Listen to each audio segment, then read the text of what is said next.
It's everybody's favorite time. Rem Tene time. Brought to you in part by viewers like you. Hello all, welcome to Rem Tene, a Latin podcast that uses comprehensible input to help beginner and intermediate learners of Latin acquire the language in a fun and compelling way. Remember that we speak twice in these episodes. We speak once slowly with words and phrases occasionally defined in English and with subtitles and occasionally images to help you out. And then again, we speak at a more natural speaking speed with no definitions or subtitles so that you can challenge yourself. But don't worry, you'll always be able to find the transcript in the description below. And while you're down there, hit subscribe. You won't regret it. If you enjoy ancient language resources, especially in Latin and ancient Greek, why don't you join our Patreon? You can do so for the cost of only a cup of coffee per month, and it really helps us out to create these productions. I'm a full-time teacher. My wife and co-founder of Latinitas Animi Causa, Latin for fun, is a full-time PhD student. And so your contributions allow us to create these resources, and we really appreciate it. But don't worry, everything will always be free. But on Patreon, you'll also find a thriving community of like-minded individuals. The link is down below.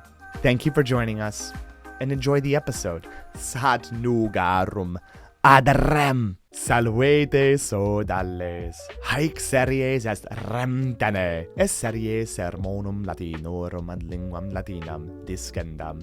Mihi nomen est Andreas, et hodie vobiscum de initio anni scholastici loqui velim. I'd like to talk with you all about the beginning of the school year. Vobiscum de initio anni scholastici loqui velim. Eheu, sodales. Feriae aestivae actae sunt. Summer holidays, summer break is over. Feriae aestivae actae sunt. Haec est causa gaudendi, of rejoicing, of having joy. Gaudendi et dolendi, of being sad. Dolendi sane omnes feriis, during the holidays. Feriis gaudemus. Feriis aestivis multa iucunda, enjoyable, pleasant, fun things. Iucunda fecimus, et multum gauisi sumus. We rejoiced, we had joy, we were happy. Gauisi sumus. Iam tamen ad officia, duties, responsibilities.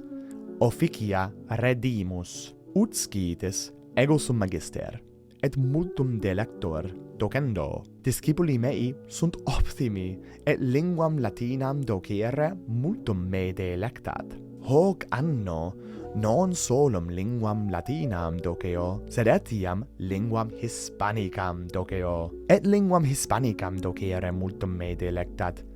Neque tam multum quam linguam latinam. Cum incipit annus scholasticus, duobus affectibus animi afficior. I am affected by two emotions. I feel two emotions.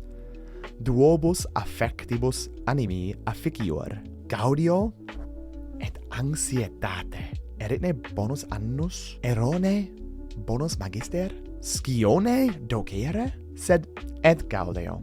Nam initia, beginnings, initia spem secum ferunt, et spes est expectatio boni, ergo bona expecto. Bene, iterum totam rem dicam calerius et sine vocabulis anglicis. Salvete sodales, haec series est Rem Tene, es series sermonum latinorum ad linguam latinam discendam. Mihi nomen est Andreas, et hodie vobiscum de initio anni scholastici loqui velim. Heu sodales, feriae aestivae actae sunt. Haec est causa gaudendi et dolendi. Sane omnes feriis gaudemus. Feriis aestivis multa iucunda fecimus, et multum gauisi sumus. Iam tamen ad officia redimus. Ut scitis ego sum magister, et multum delector docendo. Discipuli mei sunt optimi. Discipuli mei sunt optimi, et linguam latinam docere multum me delectat. Hoc anno non solum linguam latinam doceo, sed etiam linguam hispanicam doceo. Et linguam hispanicam docere multum me delectat. Neque tam multum quam linguam latinam. Cum incipit annus scholasticus, duobus affectibus animi afficior. Gaudio et anxietate. Erene bonus annus, erone bonus magister, scione docere, sed et gaudeo. Naminitia spem se conferunt, et spes est expectatio boni, et bona expecto. Bene, satis est. Haec hodie habui quae dicerem, quid vos, cum novam rem incipitis?